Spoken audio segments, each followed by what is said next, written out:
ఆత్మ యొక్క ప్రకటితమైనటువంటి ఇదేమిటి అంటే కాలము. ఒకసారి మీరు కనుక గుర్తు చేసుకుంటే భగవద్గీతలో విశ్వరూపం చూపించేటప్పుడు మొట్టమొదటిలో చతుర్భుజంతో కనపడ్డాడు. శాంతస్వరూపం ఆనందంగా ఉంది. అర్జునుడు చాలా సంతోషించాడు. బాగుంది, సినిమా హీరోయిన్ కనబడినట్టుగా అనిపించింది. చాలా సంతోషపడ్డాడు, భయపడ్డా. తర్వాత ఏమిటి ఆత్మ యొక్క స్థితి చూపించాడు. మీరు అది ఇక్కడ దీనికి లింక్ చేసుకోండి దాన్ని. అక్కడికి పెడుతోంది నా ఇది. సో నువ్వు ఏం భయపడలా, సంతోషించావు. అయిపోయిన తర్వాత ఆయన యొక్క రెండవ భాగం అంటే నాణ్యంలో రెండో వైపు అతను కాలుడు అప్పుడు రెండోసారి విశ్వరూపం చూపించేటప్పటికీ ఆయన యొక్క పెద్ద నోట్లోంచి అందరూ చచ్చిపోయిన వాళ్ళు లోపలికి వెళ్ళిపోవడం, బతికున్న వాళ్ళు బయటికి రావడం, ఇవన్నీ చూసేశాడు. యుద్ధం అవలేదు, భీష్ముడు చచ్చిపోయింది కూడా చూశాడు. ఎప్పుడో 10 రోజుల తర్వాత చచ్చిపోయాడు ఆయన. యుద్ధం మొదలు కాకమని చూపించాడు కృష్ణుడు. ఏమైంది? భవిష్యత్ కాలం చూపించాడు మనకి. కానీ అర్జునుడిని భూతకాలంలోకి తీసుకెళ్ళలేదు, భవిష్యత్ కాలంలో తీసుకెళ్ళాల. వర్తమానమే ఉన్నది, వర్తమానంలో అవి జరిగేవి నీకు తెలుస్తున్నాయి, చూసుకోమన్నాడు. ఆ విధంగా చూసిన వాళ్ళే మహానుభావులు. వీరబ్రహ్మేంద్ర స్వామి వాళ్ళు, ఆ మాస్టర్ థామస్ అని వాడు ఒకడు అమెరికాలో ఉన్నాడు, ఆయన జపాన్లోనూ.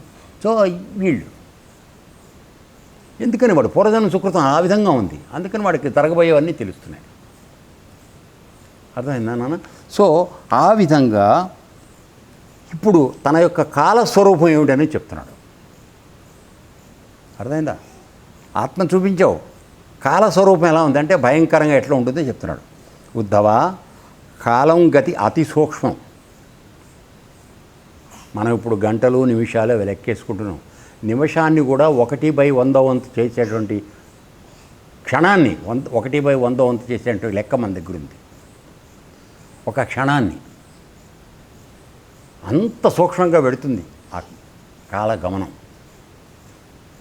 దాన్ని నువ్వు గుర్తించగలవా, లెక్కించగలవా, గ్రహించగలవా, దానికి అనుగుణంగా నువ్వు ప్రవర్తించగలవా? ఏమీ చేత కాదు. ఇప్పటికి ఇంత తినమంటే తింటా అంతే. అదే చెప్తున్నాడు. కాలం గతి అతి సూక్ష్మం, అది తెలుసుకునే వీలు దొరకదు. సాధారణంగా అసలు అర్థమే కాదు.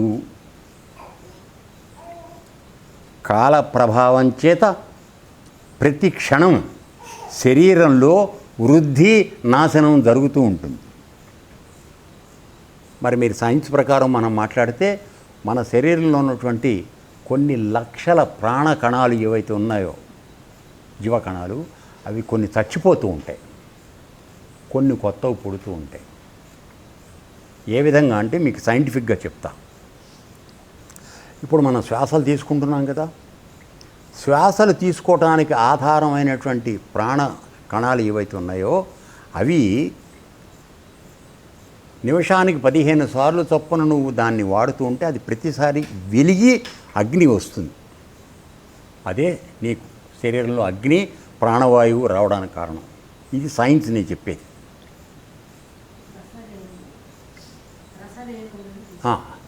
సో ఇలా జరిగింది.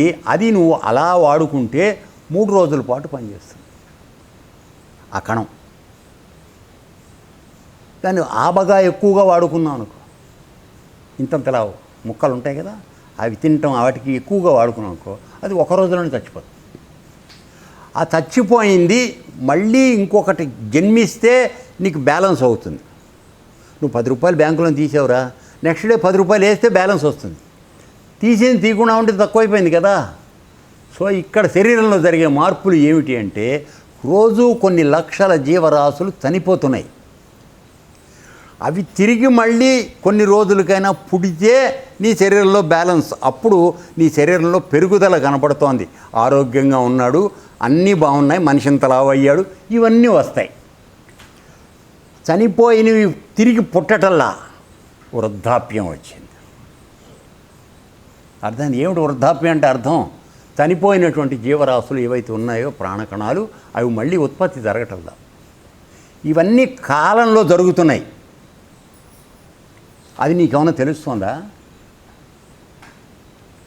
ఈ 30 ఏళ్ల వయసులో ఉన్నటువంటి ముష్టి శరీరానికి నువ్వు నీ వలన ప్రపంచం అంతా దున్నుతానని చెప్పి అడుగుతున్నావు. నువ్వు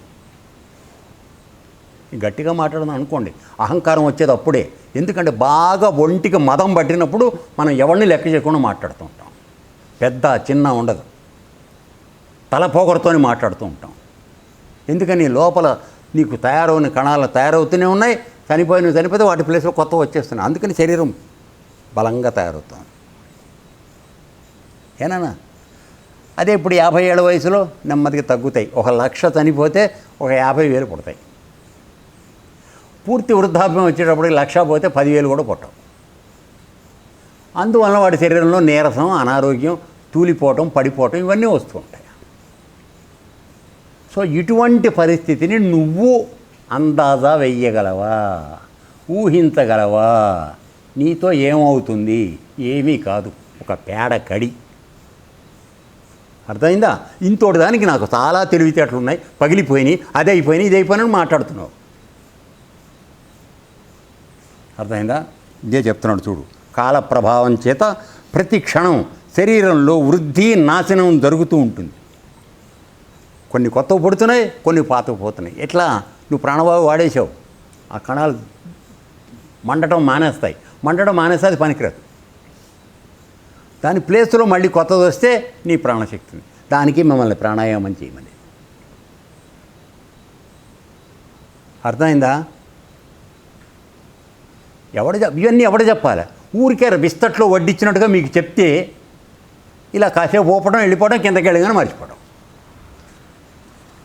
ఎన్ని రహస్యాలు మీకు చెప్పబడుతున్నాయి, ఎన్ని మీరు గుర్తుంచుకుంటున్నారు చెప్పండి.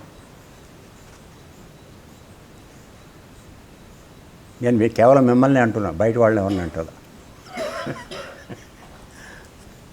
ఎందుకంటే వాళ్ళు వినేవాళ్ళకి చాలామందికి శ్రద్ధ ఉంది. అందుకే మన ఆశ్రమం పట్ల కొద్దిగా గౌరవంతో మాట్లాడుతున్నారు, ప్రవర్తిస్తున్నారు. ఆశ్రమంలో మాత్రం లేదు, అది మనం దురదృష్టం. మనం ఏం చేస్తాం? కానీ వదిలేండి. సరే, ఓకే. సూక్ష్మగతి కారణంగా విను, ఇక్కడికి రా, నువ్వు అక్కడికెక్కడికి వెళ్ళకు. సూక్ష్మగతి కారణంగా క్షణం క్షణం జరిగే జన్మ మరణ క్రమం నీకు అవగతం కాదు. అంటే ఒక క్షణంలో నీ శరీరంలో నువ్వు బతికుండడానికి ప్రయత్నం జరుగుతోందా, మరణించడానికి ప్రయత్నం జరుగుతుందా అనేది నీకు అందాజా లేదు, నీకు తెలియదు. నీకు కాదు, నీ అబ్బ కూడా తెలియదు. నేను చెప్తున్నా, అర్థమైనా? అది తెలుసుకున్నారు కనుక మన ఆయుర్దాయం ఎంత ఉందో తెలియదు కనుక ఉన్నదాన్ని జాగ్రత్త పెట్టుకుందామని యోగం మార్గం చెప్పి నీకు, ఒరే నాన్న ప్రాణవాయువుని దాచుకో, శక్తిని దాచుకో, శ్వాసలు దాచుకో, శ్వాసలే నీకు ఆధారం, సంవత్సరాల లెక్క కాదు, దాన్ని దాచుకో, ఎకనామికల్గా వాడుకో, పొదుపుగా వాడుకో. అప్పుడు ఈ జీవితం యొక్క పర్పస్, అంటే ఎందుకు మానవ జన్మకు వచ్చావనేటువంటి ఆశయం, పర్పస్ ఏదైతే ఉందో దాన్ని సాధించడానికి ఈ జీవితాన్ని వాడుకో. అంతేగాని ఇంకొక 3 ఎకరాలు కలుపుకుందామని ఆ ద్వేషానికి మాత్రం ఈ శరీరాన్ని వాడుకోవద్దు. అర్థమైందా? ఊరికి ఉదాహరణకు చెప్తున్నాను. సో క్షణక్షణం జరిగే జన్మ మరణ క్రమం అవగతం కాదు, నీకు తెలీదు, అంతే.